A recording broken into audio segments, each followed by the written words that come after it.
Hey everyone, welcome to the Kirkpatrick podcast. It is Vanessa, and today I've got a very special in-person guest, Jawad Ahmed. Jawad, thank you so much for being here. Jawad has been an affiliate partner of ours at Kirkpatrick Partners for many, many years, since way before I came to Kirkpatrick. He's with the company C2C over in India and happens to be over here in the States and so generously said, hey, I'll hop on a plane from Newark and fly down to Florida to meet you for like basically an hour. And he's down here to record the podcast. We're going to have some fun times after this. And I just want to thank you so much for being here. And honestly, it's very humbling that you hopped on a plane to come down here, but thank you. Happy to be here. And it's always good to catch up with you. And it's been some time. I wasn't able to be here for the last summit. So yes, it's we're overdue. That's right. That was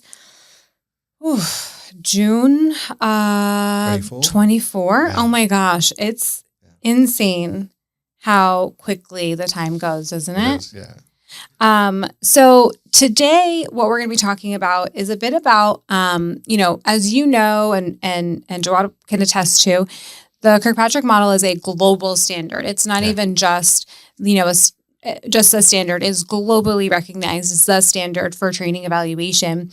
But how it's maybe applied or interpreted and evolves obviously looks different, not just depending on the industry or the work that you do, but also where you are in the world.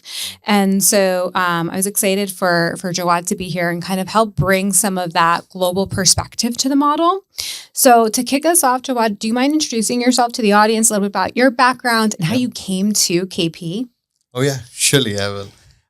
So I started my career in sales for the initial 2 years, but went back to management education and then decided to take up a position in Doha in Qatar to manage a learning academy, which I did for a couple of years.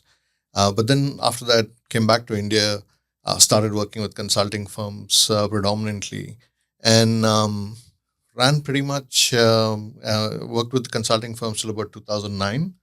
So between 2009 and 2014, I was running my own consulting firm. Mm-hmm. But post that, I came on board as one of the directors at C2C. Mm-hmm. And that's really when I got introduced to the Kirkpatrick model. Now, it's not that I hadn't heard about it. Obviously, being in the field means that you have heard about the model. But I was surprised at the way in which the model actually had to be understood. And that's something that happened for me in 2015 when I came on board at C2C. And my understanding of the model was very different. What you see on the internet, what you hear, what I used to actually use as information from the internet and talk about it to some of my participants at times about the Kirkpatrick model was very different. Typically, you'll see a stack, and sometimes you'll see a pyramid and all of that. Mm-hmm. I came to the model with a feeling that I knew about the Kirkpatrick model. Yeah. But when I was actually introduced to it across the 2 days of the certification that we have, my God, it kind of bust so many myths for me with regard to the model. I actually truly started to understand it in the right way. And it didn't take me too long to actually then decide to also be a practitioner, but also somebody who certified others on the model. Yeah.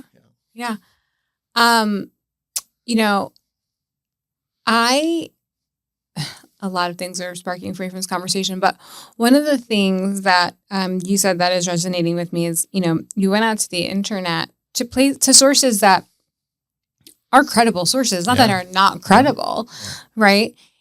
And yet how they describe and share the model is not accurate. Even our own master's programs are often not utilizing the updated model. I can guarantee every single program out there other than our own programs are not using the updated model since it's now evolved.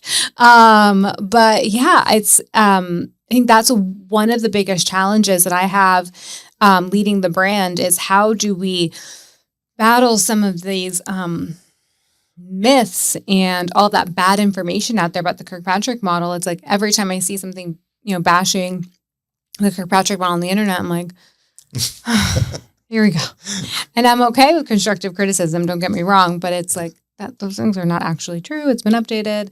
And now with AI and ChatGPT, and now everyone's on Claude, it's pulling not the updated model. I actually haven't done a poll since I've updated the Kirkpatrick model page, so we're going to have to see if any of the AIs have updated. But I remember the exercise we did in the 24 Summit, where we went on any of the AI tools and tried to Google and tried to find information about the model.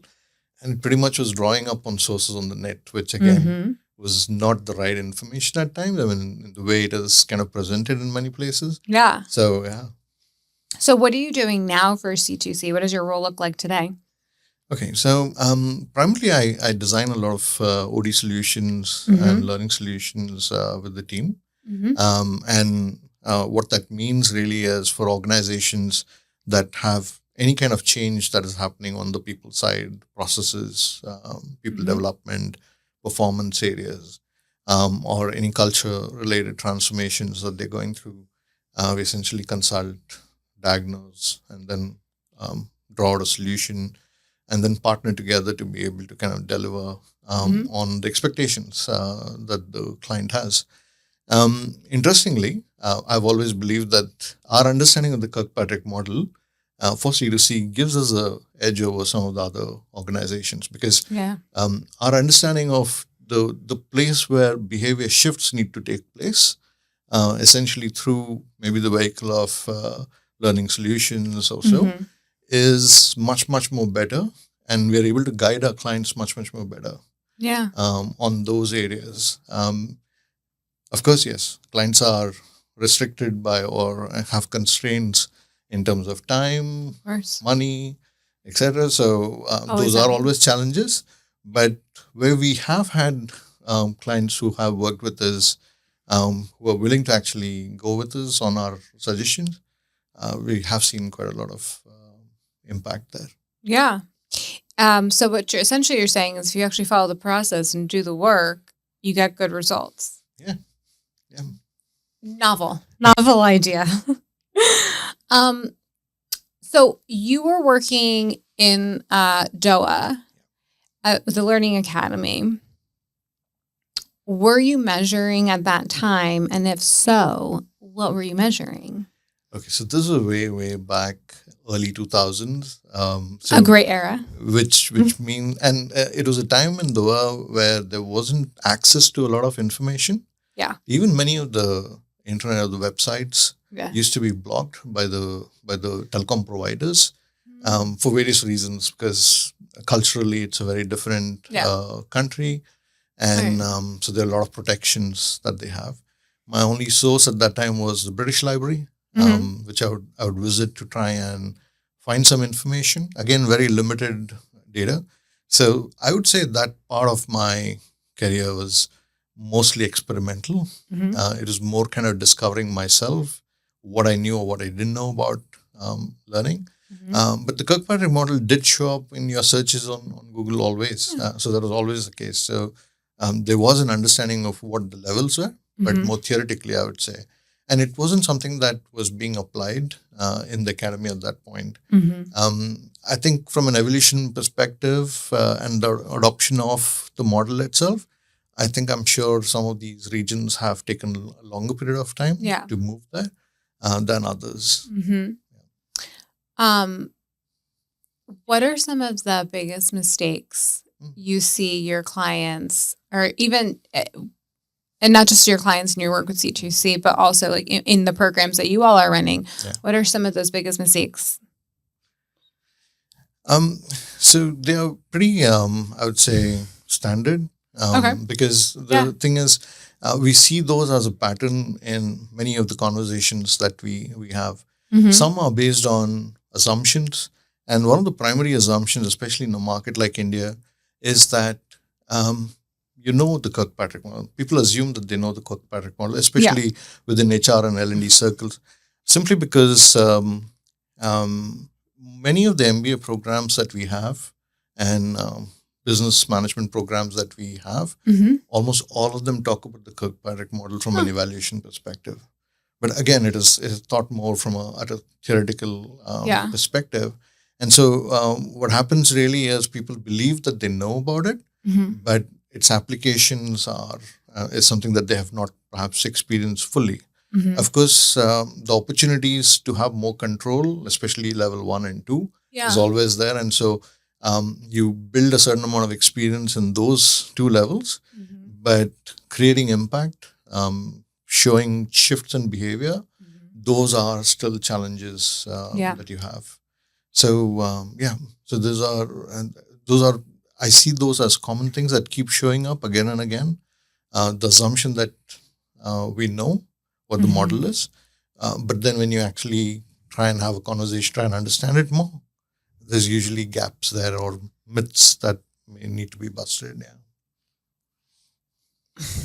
From your perspective, what do you see as the reason for not grasping or being able to scale levels 3 and 4? Is it the technology? Is it not having a full understanding of the model? Is it time, people, culture?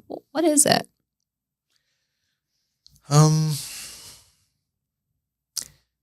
So one I would say is the whole understanding.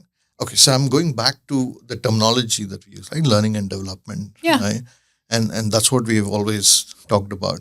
So one of the things that has always been there with business leaders and functional leaders is that when we are nominating a few people to a program, the assumption is that they come back fully developed, right? In the skills and in the talents that you want them to be able to develop. And not having actually kind of taken the responsibility post the program to be able to see what kind of productivity or what kind of contribution or shifts in behavior have really taken place. So that dimension is still missing when we talk about it. So not being able to fully partner with business, and business not fully able to understand what their role is, and sometimes because they don't want to, given their time constraints at times and what they're chasing as numbers or targets. So that becomes a huge bottleneck. So even for teams and departments, L&D teams and HR teams who want to partner and work, it still is a bottleneck unless it is something that is driven down from a leadership level.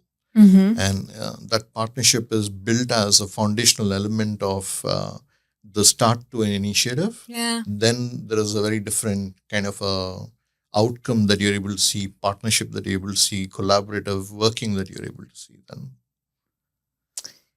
you struck me when you said they send someone to a training, they expect them to be fully developed.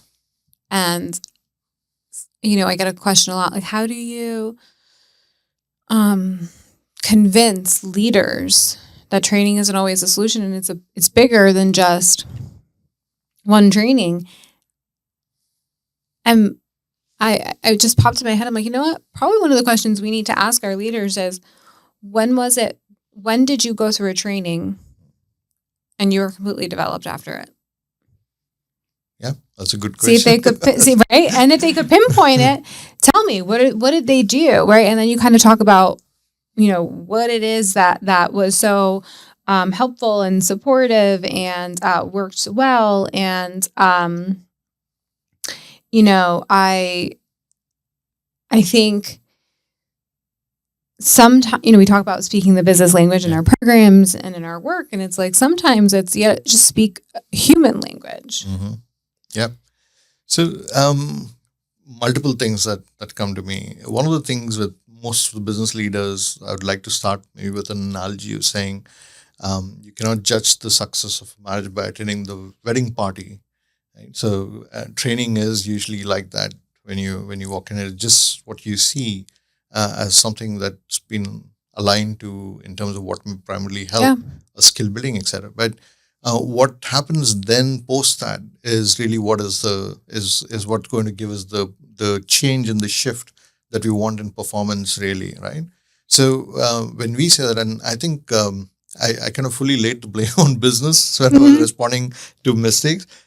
Part of it, when you mentioned just now about speaking the language of business, right? I think that is also a challenge. We have a lot of L&D and HR language built into our presentations, our pitches that we make for various initiatives and interventions. I think there is a good need to kind of look at it and say, how do we fully represent a business leader's, an understanding of the business leader. In fact, one of the things I talk about in the certification programs with many of the folks who attended is how is your initiative making a change in the leader's dashboard? Are you able to fully kind of represent that or talk about that in the way you're kind of presenting your information for the initiative? Yep. If the leader does not feel that his dashboard is being impacted in any way, at most it'll just be a checkbox kind of an exercise for him every 3 months when you present the data. If there is real impact he believes is happening on his dashboard, then you will see a lot more involvement, motivation to get things done because you see the results there. Oh, absolutely. I mean, I think that's a great question that I never thought to ask was, what we are asking a similar question, but not in that context. What's it impacting on their dashboard? And the other thing is if you don't know what's on their dashboard, that's a problem. Yeah, of course it is. Right? So then when you don't know what they are measuring, what they're looking at, what's important to them, and it's hard to then speak to how your program, your initiative, the work that you're doing is impacting those things. And then, it looks like checking the box. It's like, it looks like we kind of have to do it. And you want to be a strategic business partner. Those are actually the questions that you have to ask. And those are the things that you need to better understand. True. How has, for you, your work evolved since integrating more of the, more of the Kirkpatrick model and the updates and just what has evolved and changed for you?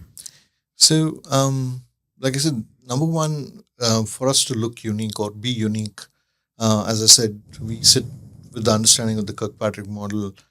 Our ability to help our clients understand what that transformation looks like from that behavior shift looks like to move it to performance, really. So for us to have better conversations around that is a lot more easier by talking about the model.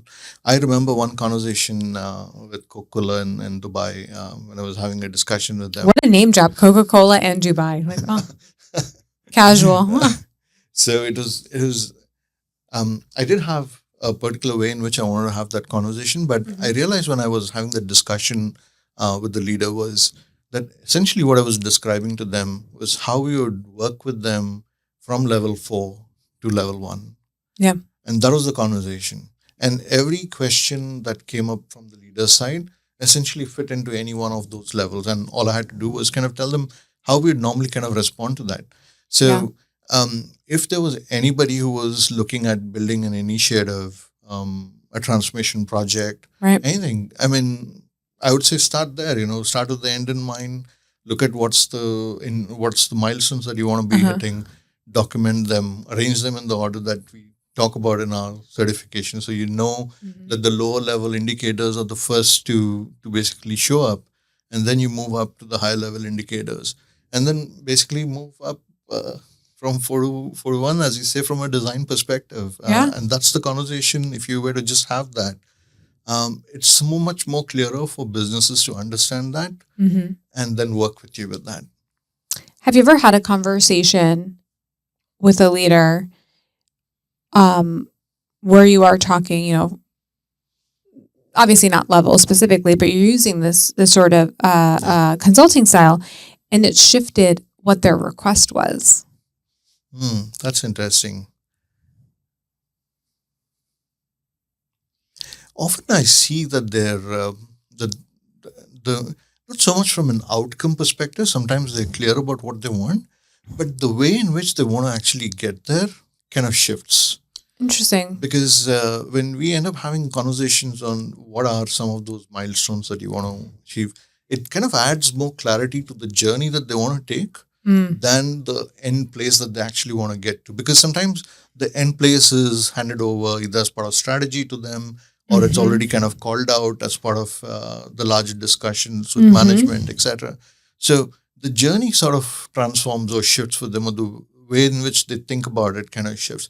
And there have been times when they may have surprised themselves with the kind of resources that were possibly necessary, what they anticipated initially to what they eventually think they would need to be able to run an initiative like that. Because normally this is another misconception that's there, is that if you have to work on level 3 and 4, it takes a whole lot of resources and a whole lot of people and time and so on. So that's been the like forever. I've heard that story from early 2000s onwards, and I think I still hear them occasionally even now. And so that is something that shifts, because you start believing then that with small things, like when you talk about at level 3, how do you support the whole behaviors, right? The package that you create, those don't take too much of time and effort. Like if you have the right ones in place, you know how to target them and know how to evaluate and make shifts, then it doesn't take a lot of time or effort. So those things kind of change for them, and hence, like I said, the journey basically shifts for them in their mind. And I love that you said that, and I think I agree with you.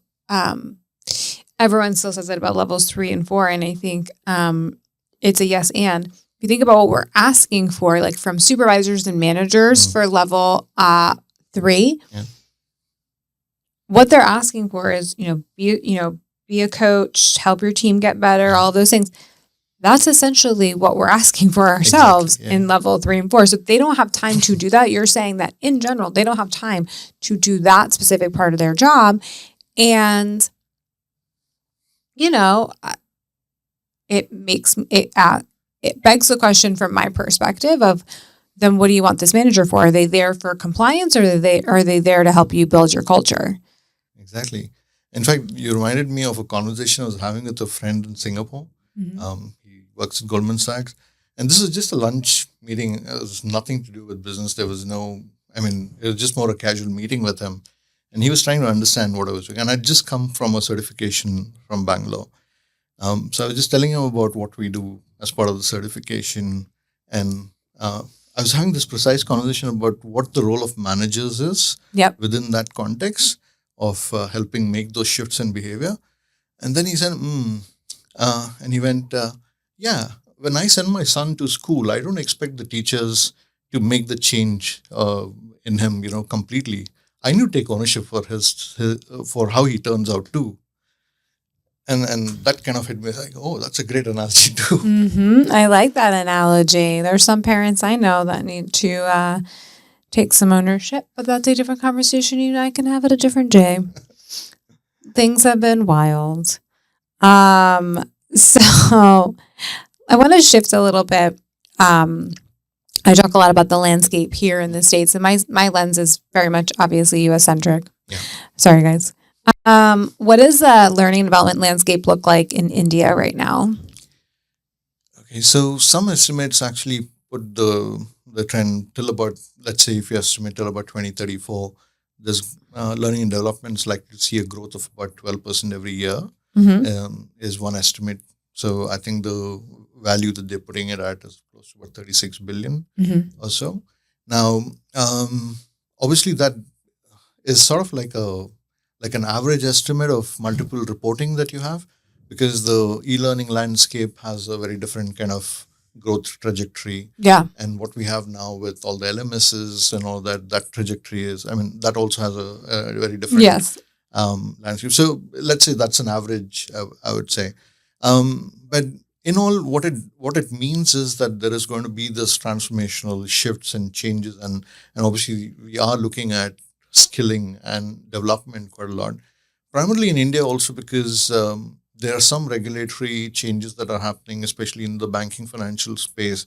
Compliance requires, audits, making sure there is, you are able to show what the demonstrable impact is. And so that is coming up as a requirement from that particular set of sectors. The global capability centers is a huge thing in India. We have close to about 1,800 of those GCCs which have opened up shop. Many more are coming in. And they're coming simply because India has a certain talent that is useful or helpful for them there. But what it also means is the expectations of what the parent company wants, wherever the parent company of that organization is, and perhaps they're already using the Kirkpatrick model in ways to demonstrate impact.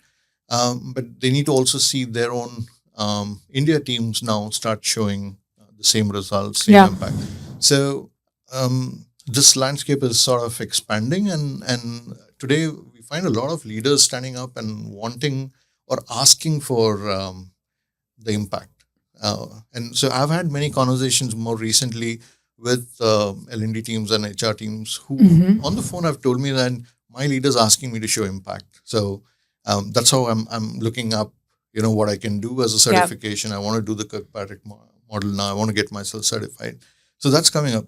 Or else earlier, or at least when I started off with the Kirkpatrick model in the mid, 2015, I was saying, at that time, the trend was mostly individuals who wanted to kind of develop themselves as maybe a lever up to get a promotion in their jobs. That was the trend, not so much from an organizational perspective. So I think that dimension is changing. So if there's a framework that allows organizations to be more certified, developed in this model, I think there's a huge scope for that. We do have a couple of companies in India who work with us, who have been working with us and getting their people certified on the Kirkpatrick model since 2018 onwards. Wow. Like every year when new people come on board, they send them in, get them certified and so on. So they've been doing that almost every year that we've been in existence. Yeah. One of the things that we're rolling out, as you know, is more of these, the support and the tools needed to scale Kirkpatrick within your organization with the systems, the processes, the governance documents, the playbooks. I'm recommending technology if you don't have technology, right? Because individual capability does not mean it's going to actually be embedded into an organization. And so often I hear, well, we send someone through your program and now they're gone. Or they have to have a reduction in force, right? But it still doesn't mean that the need for evaluation has left. Actually, sometimes it means it's there, it's needed even more, but that person didn't have time to really embed it into the work, into the function, into the unit, and into their processes and things like that. And now they're gone. And now you're starting back at square one, right? How do we show impact and all of those things? And so I think having those opportunities and the opportunity to accredit organizations as a center of excellence in learning and performance, I think will be really impactful. And I hope that organizations get excited about doing that and being recognized in that way, but also, more importantly, are excited to build the systems. Because everyone wants how do we consistently predict or show impact? The only way to do that is to build the system that you are following every single time to do it. Absolutely, yeah. And I think what I wanted to say was we do see some bit of automation come in, but we see that come in only, at least right now, we see it at a level 1 and 2. Yep. And so there's a lot that can happen in that space, and a lot of the tools that are available today do that. But like you said, when you really move to level 3 and 4, there needs to be a system that's working and some very specific questions that need to get answered for you to know that you're on the path, you are moving in that direction towards the impact that you want to create as a leader, that is. Yeah. What are some challenges you think that are unique to India when it comes to proving impact or learning and development and things like that? Yeah, so one of them I think I already mentioned, the assumption that you know the model is a starting point itself. But the other is that sometimes we operate in a slightly more hierarchical kind of a culture. And while that is changing with the new generation of workforce that's coming in, there is still some reluctance because sometimes the access to the business leader is at a certain level within HR and within L&D. So there is one person or two people who who are having that conversation. So, which is why when we start talking about how do you look at the data and how do you present that data for decision makers, there are not too many people you would find doing that in the organization. Yeah. Well, it is important if you see for everybody to know, but only a couple of people show up in those conversations because they're the only ones who are having those discussions with business leaders. So that kind of creates a sort of a barrier to some maybe very good questions that may be there with some of the other folks who want to understand what's going on, who want to be able to contribute more significantly. So that sometimes also is a barrier. The other, I would say, is in certain areas, like if you see typically in a place like Bangalore in India or in a few other places also within India, there is a whole lot of startup cultures. So there are a lot of new organizations that are coming in, a lot of new sectors that are developing also, but they're genuinely restricted by the resources or so. So some really good intention sometimes may not be, you may not be able to kind of really work with them and show them the impact because they're constrained in many ways. So we end up sometimes suggesting to them what would be certain things that they could do of themselves, by themselves, which would probably be beneficial to them. But again, I think if you have somebody who's certified internally within the organization, that makes a lot of difference because then the path is kind of laid out clearly and you know what to do one step at a time. But yeah, generally these, I would say, are what kind of are roadblocks. How is the conversation going around AI? Okay, so you know we're going to get there. Yes, that's true. So, like I said, the automation and the AI part, essentially, a lot of LMSs and tools that are there today are able to kind of support, but up to level 1 and 2. In fact, today it's become a lot more easier for people to just go to any of the AI tools and say, can you help me with maybe a survey form or design something in terms of evaluating how the content is working? How do I do a check on that? So those things have kind of become easier. Yeah. So again, mostly at level 1 and 2. But I don't see that transforming completely into levels 3 and 4 as yet, where AI has gotten to be able to support. Not yet. Not yet. Not that I'm not working on something. So I came across a tool which particularly kind of from a design perspective helps. And this was a long time back. Now it's been kind of, there have been multiple versions of it, so it's become much better. So you give it a topic of conversation, it can draft out not only the program design, it'll do the slides for you, but at the same time, if you ask it to help you with running a survey, getting some information on, getting some immediate check on evaluation, it'll do all of that and give it to you right away. But like I said, 3 and 4 is really where the challenge is today. What is your AI tool of choice right now? Okay. I'm just right now on the transition between ChatGPT and Claude. Yeah, we're on so many of us. So I'm just shifting to Claude because I found Claude to be a lot more, lot more kind of, it picks up things that ChatGPT has not been able to do and kind of put it together as either a report sometimes or in terms of information or my assumption is that because it can write a code and get everything done, that's the reason why it is so good at it. Because even the formatting of the documents and everything else is like perfect. I have used one other tool from a HR perspective, like so Deloitte has this tool called Galileo, which is like a repository of all the stuff that Deloitte has done in the past. I shouldn't say Deloitte; it's Burson. So I think didn't he used to work for Deloitte? Yeah. So Burson then has put this out. So I remember I can't wait for us to hang out later. I want to see this thing. So the interesting thing is from within Galileo, you can choose which model you want to use. It could be a ChatGPT model, it could be a Claude model.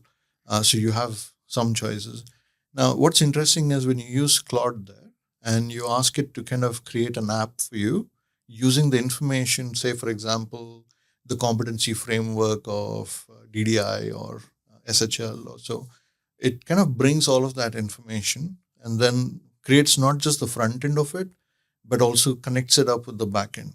Now, obviously, for someone like you and me who are not technically qualified, it's challenging because when it throws up a bug or so, for us to say where exactly the issue is. Yeah. But if you have some support, it should be easy to kind of create something.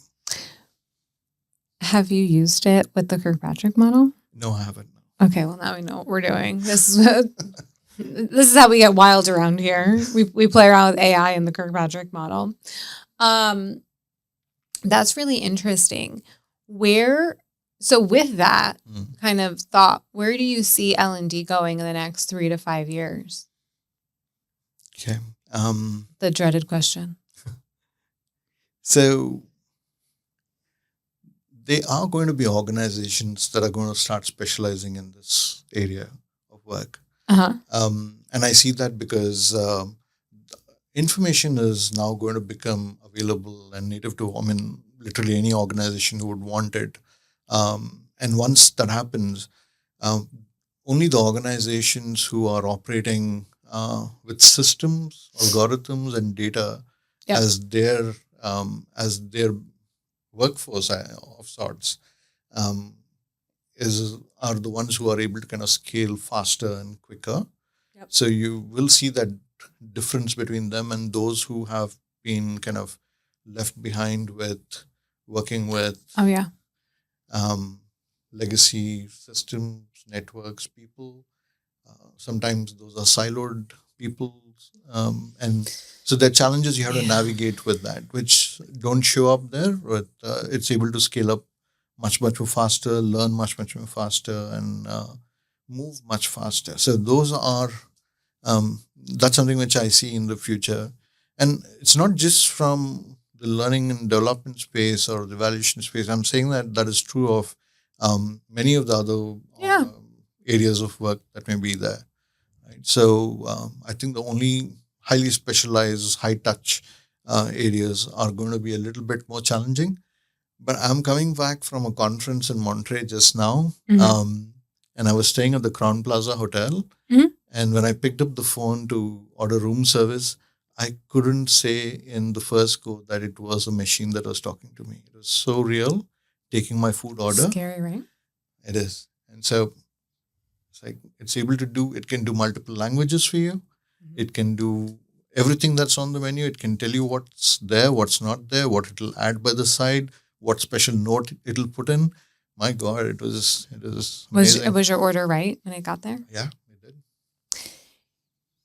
There is a marketing and sales person I follow, Gary V. He's from Jersey. And I remember at least a year ago him saying, we've all already been sold to by an AI person that we didn't even realize was AI. And things like that is where I think it's going to get very interesting. I've been having a lot of conversations and putting my own thoughts around this workforce that is a mix of humans and agentic AI. And what does that sort of look like? And it took me a while to figure out what someone means by AI agents. And then finally I was talking to my developers of Caddy, and I was like, well,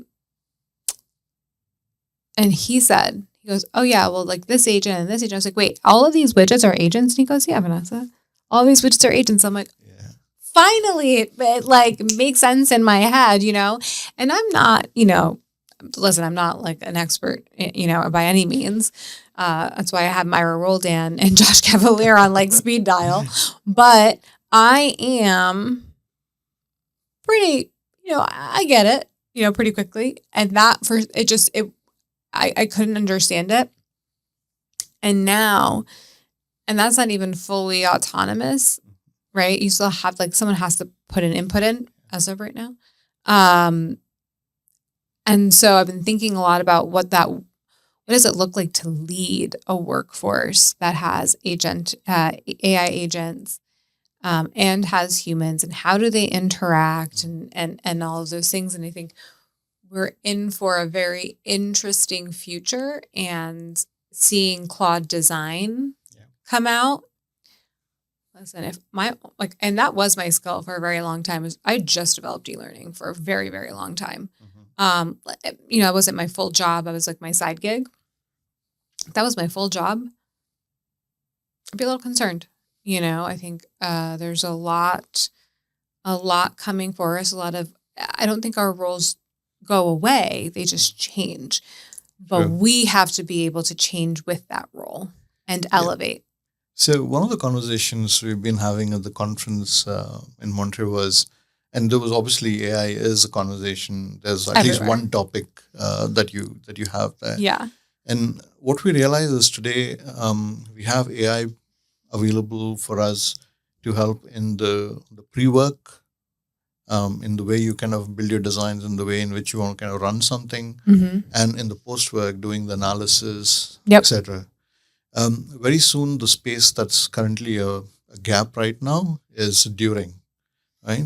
So what it would look like is, let's say if this conversation was to be analyzed, and let's say you had a device that is sitting here and listening into the conversation, even observing the conversation, our body language, our expressions on the questions and responses that we have for each other, it would be possible for it to then kind of tell you what to do, make suggestions in terms of how it could be better maybe next time and things like that.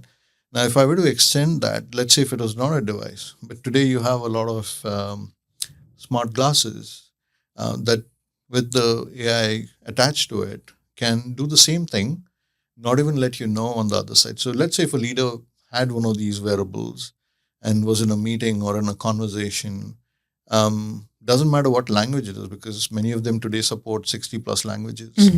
And it would be able to just show or tell you what are some of the questions that you need to be asking in that meeting. How do you better kind of respond to something that came in? What kind of data points, research reporting that's been there out there in the market that you can actually quote within a matter of a few seconds, right? So all of that is possible today. And so we're moving up to a time where I'm assuming with a lot of these tools, our conversations are going to get better. And within that, my hope that businesses and HR and L&D folks being able to see the merit of some of the requests that we keep making in terms of how to work better with each other. Do you think that with this evolution, evaluation will continue to be an afterthought, or will it finally become the standard? Evaluation should become more, not an afterthought, but should become mainstream, should be the standard essentially. Because I'm saying that every stage then would be quite deliberate in its design, in the way it's being executed, right, and in the way it's being planned. So I think everybody should have that information available to them. Yeah. So that's going to become like a common platform from where we all kind of will work from. So, but it still needs some work to kind of bring it all together and put it out there. And that's really where the knowledge and the skill of being able, for somebody like a Kirkpatrick who's put all of this together over the past 40, 50 years or so of information and data, I think that's really where our strength comes in, to be able to provide and offer that to the world in terms of saying this is where you can work out of. This is the base that you can use, or the standard that you can use. What are you most excited about with the new model coming out? Well, I think I mentioned this to you in 24 when we met in the summit. I'm super excited of the fact that it's a performance conversation. Yeah. Right? And it's a model that enhances performance. For far too long, I think it's been closeted into only an L&D kind of a framework, which it is not. Right. And I realized that when I was doing the silver certification with Jim, and I had in the participant group, because one of the participants was from a university, and they were actually they were making some change within their university. They were going through a pretty substantial change. And she stood up there and said that, you know what, we're using the Kirkpatrick model to enable this change in our organization. And it kind of hit me at that time. I said, why is this only within L&D then, right? It is a business model. It is something that will benefit leaders, people who may not be from the L&D side. And today, given the transition that we are seeing for many of the operational and the functional leaders who are moving into HR and L&D, I think it's a terrific opportunity for them to work with a model like this that allows them to be able to bring in true performance shifts within their own teams and organizations. What are you most nervous about as I make changes? You could be honest. We're all friends here. Okay, so for me, the most important thing is how the communication of this basically happens. Because I think the opportunity could be lost if the right information, the right messaging, or the timely messaging does not happen for the target audience that we really want to bring into the fold, right? And so that sometimes kind of worries me or concerns me.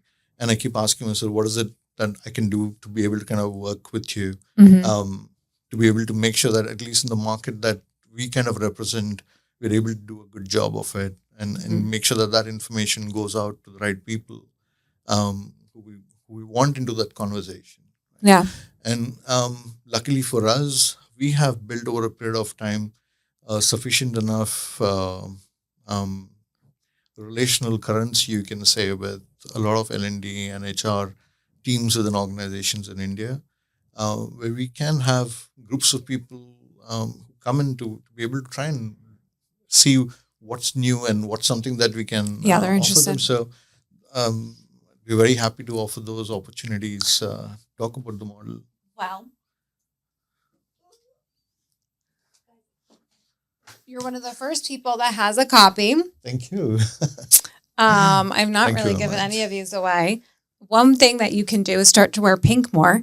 Bright pink, please. Okay, all right. But yeah, I think everything that you said is right. It's really about taking the model and exposing it more broadly to the business, because it's simple, it's flexible.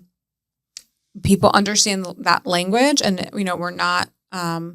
we're able to measure things that are not just numbers, but we are also able to measure numbers. Yeah. And it's about the model is about changing performance and helping to make decisions, and about actually providing true insights into, where we're going in the organization and what's the right decision. And as you move into this space where it kind of feels like the Wild West, no one knows where they're going or what they're doing, you need the right data. You need good data. You need to know who to trust and what to trust. And I think triangulating that data, pulling it all together, looking at it from these different lenses, right? What are the outcomes that we're looking for? Level 4, what's the results and the impact? What's the behavior, the performance that we're trying to change? Are people ready? Right? That's really level 2 is readiness at the end of the day. Like, yes, it's labeled learning. I wasn't going to go and change that. I thought about it. To be clear, when I went to go update this model, there's a lot of conversation of whether or not I changed the name of the levels. And I was like, there's just a lot of things that I personally take on at one time. I'm one that takes on a lot. I just don't think that renaming all of the levels is going to be that hill I'm going to die on. So let's not. But it's really level 2 learning is really about readiness and capability at the end of the day. Yes, yeah. And level 1 is about really relevance, right? Not even reaction, but relevance. And so when you think of it from those different lenses, it's like, oh yeah, now we've got 4 different buckets of information that will tell us whether or not the investment is working, what adjustments we need to make. We can make them in real time. And so for that, I'm very excited. And so, yes, I think there's a lot of opportunity, definitely. Just before coming in, I was going through Amazon to pre-book the book in terms of. And But I it? must ask Vanessa when I get here, who's the distributor in India, and try and see if there is a way we can procure this because the opportunity for us to have the book available, not just for people who get certified, but also for those who want to understand the model more genuinely. Yeah. There are many who we have kind of worked with and certified. They are, some of them are gold certified too. And I'd like to know if there's a change, what is the change that's coming in and so on. So, yeah, I think. Yeah. So after this, we can talk about that. Surely, yeah. And maybe doing a special webinar for your audience where we talk about that, and showcase that, because I'm going to be doing a lot of that and just a lot of PR, which is actually my favorite thing. I do love marketing so much. Jawad, if there is a piece of advice you would leave someone who's trying to implement Kirkpatrick, wants to show impact, wants to do this work, what would be the thing that you told them to start with? Besides reading my book. So in the current state that we are in, I think the one thing which I would definitely say is, one is understand the business and the business leaders' expectations and dashboard better. That's the starting point. Mm-hmm. And once you do that, build the relationships that is needed with business. For far too long and very often, we notice that the relationships are not strong enough for recommendations and for sometimes even gentle nudges and pushes to work. And if the relationship is good and strong, you can kind of do that. Yeah. And like we say, find your shining stars, work with them, create a scenario or a case where you can prove your success with the model, and then kind of build on top of that. I think that is a reality still for people in India. I think we need to do that a lot more. Yeah. At the end of the day, the robots are going to do what the robots are going to do, but I think we're going to be the ones that are building relationships and building partnerships, and that's really where it all starts at the end of the day. True. Before we go, you've got to do a rapid round. Are you ready? Okay, all right. I didn't know there was a rapid. Oh, yeah. I like to leave that one as the current. Okay. Are you a coffee or tea person? Coffee. Yeah. Good coffee around here. Are you an early bird or a night owl? Night owl. I guess Jawad likes to party. What's one word your colleagues would use to describe you? Maybe foodie. A foodie? Yeah. Interesting. We're going to talk about what you've been eating. I mean, you are in Jersey. Yeah. Good stuff.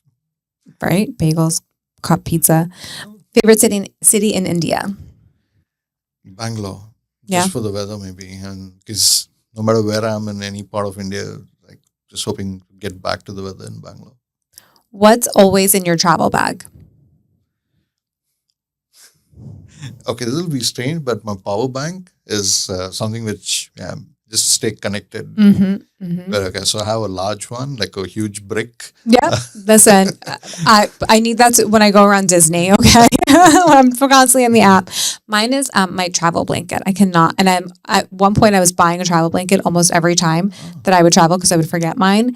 And then finally, Tiffany was like, Vanessa, remember your blanket. It was like the first thing on our travel list. Okay. Stop buying blankets.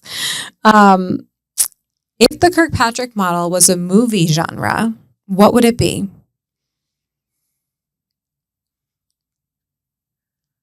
I would like to say it will be a romantic. I would love to be a romantic comedy. Thank you. Thank you. Not a thriller, you all. What's an instant no in training programs?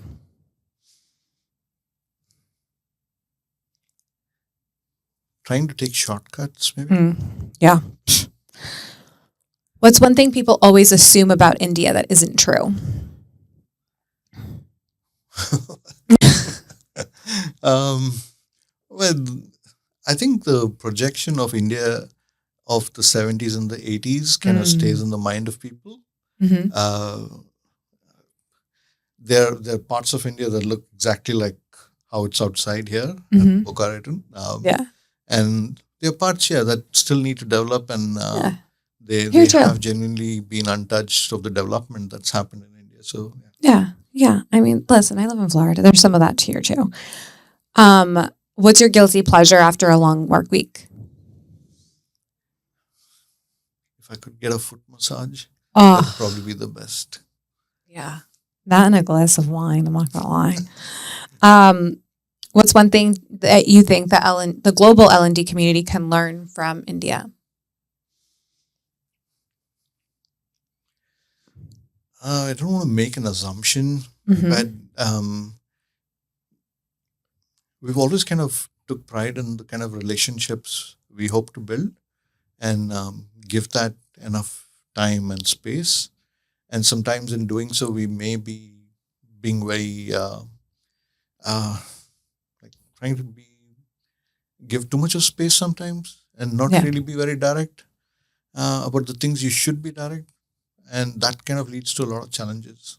So it's like in our Kirkpatrick Model, we talk about the elephant in the room. Mhm. It's something that you need to have a conversation on, but many of us don't, because Mhm. you just want to give it space. Yeah. What are you most looking forward to in 2026? The whole AI space is something that I'm really looking forward to. My own organization is going through quite a bit of automation, and I'm seeing how is it that those spaces can actually we can make the best use of those spaces. So that's something I'm really, really excited about. But I'm also excited about all the niche areas that are showing up as opportunities that you could be in, and do really well. Awesome. Jawad, thank you so much for being here. Thank you for flying down. I need to find out where you've been eating in Jersey and give you some good tips for your last couple of days here. And really, thank you for being on this journey, for welcoming me to the Kirkpatrick community, and just for being you. Always fun to see you on the calls. You're always just, it's like if you want to feel good, you all, and you want just a bright, cheery person, go call Jawad. Truly. Thank you for that. And yeah, I'm happy to be here. And as I said, a partnership can only go stronger. Awesome. Thank you all for listening. And Jawad's LinkedIn information will be down below, and we will catch you all in the next episode. Bye.